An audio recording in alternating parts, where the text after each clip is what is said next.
Well, hello, everyone.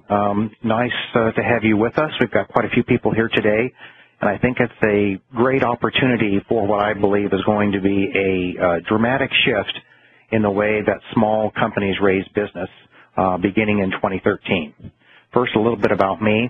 I am a business and estate planning attorney located in Orange County, an active member in the Irvine Chamber, and I appreciate the opportunity to participate today.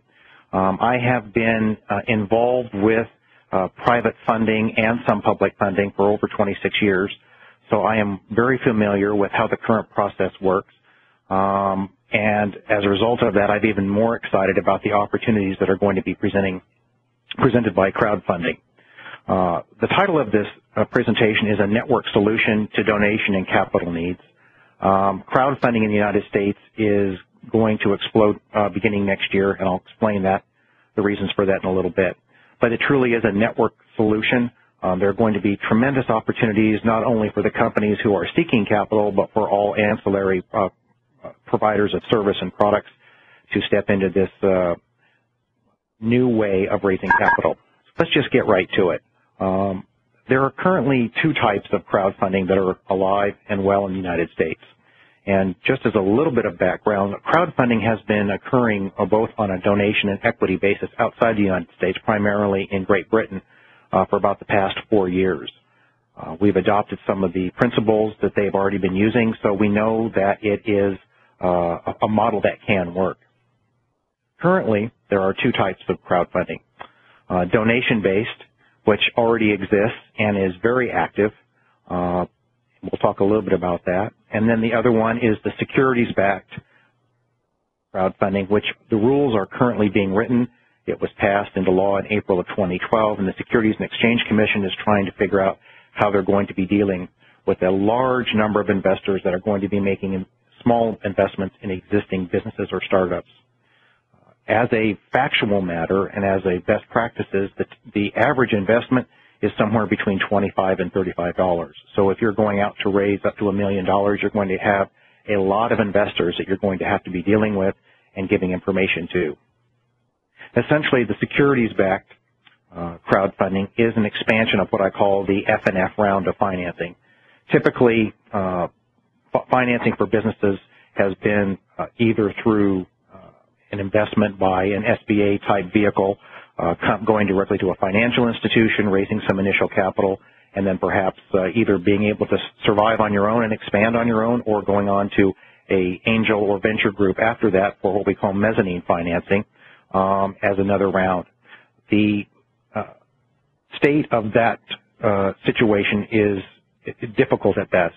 The number of SBA loans in the United States has decreased by 43%, essentially because banks have such strict requirements for lending that many qualified companies with great ideas just can't qualify.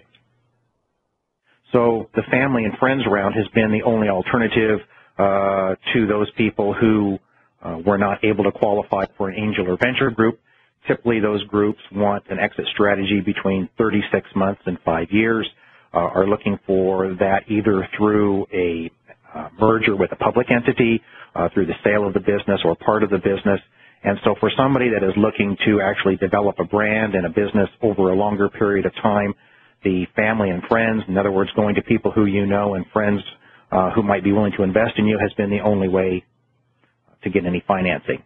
And what the new crowdfunding rules do is take that concept and expand it exponentially through the digital world.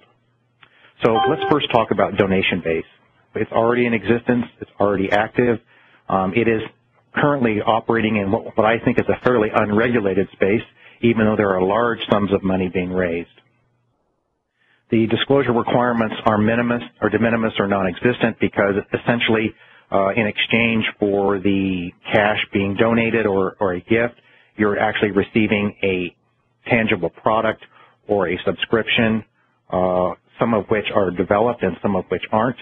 The biggest collector of a donation for a startup was the Pebble watch, which sought, I think, to initially raise about $100,000 and ended up raising over $10 million. But we've also discovered that they have some issues with regard to the number of products that they can actually produce, and there are obviously some tax issues with regard to that as well. We'll talk about that a little bit later. The current platforms, which will probably be big players in the equity base, are Kickstarter, Indiegogo. There are other ones, but those are the big two, and about 50% of the donation-based crowdfunding is occurring in the film industry.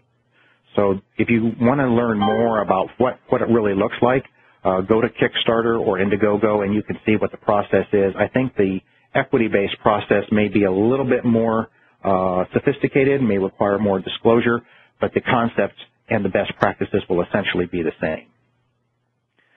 What is the difference? The equity-based crowdfunding is an actual investment in the company. In other words, you'll be selling some sort of share or ownership interest in a company in exchange for the cash in a typical investment format.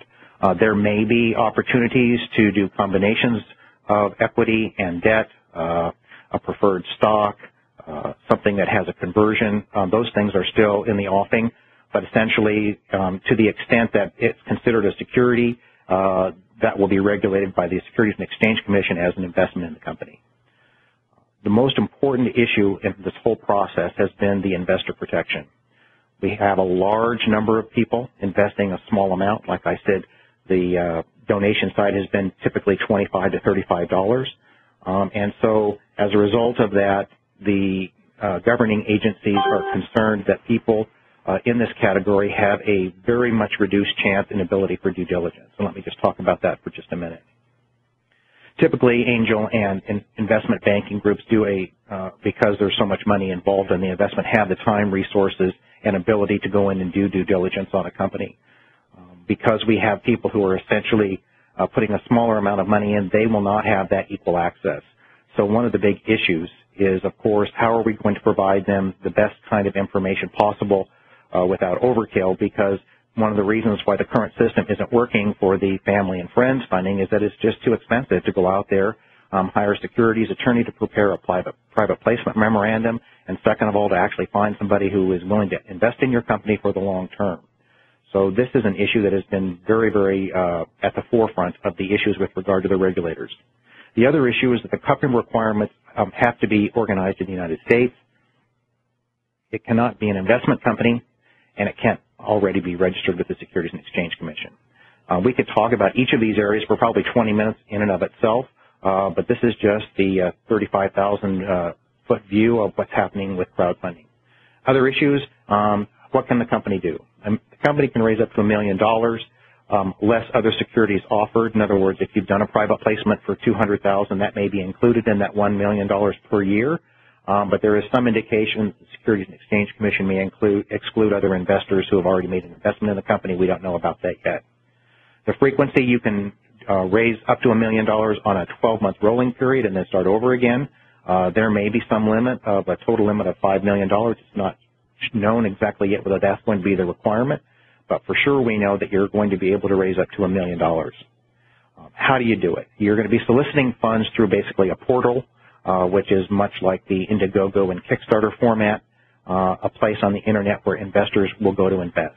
The portals will not be soliciting or advertising or generating any buzz about your company.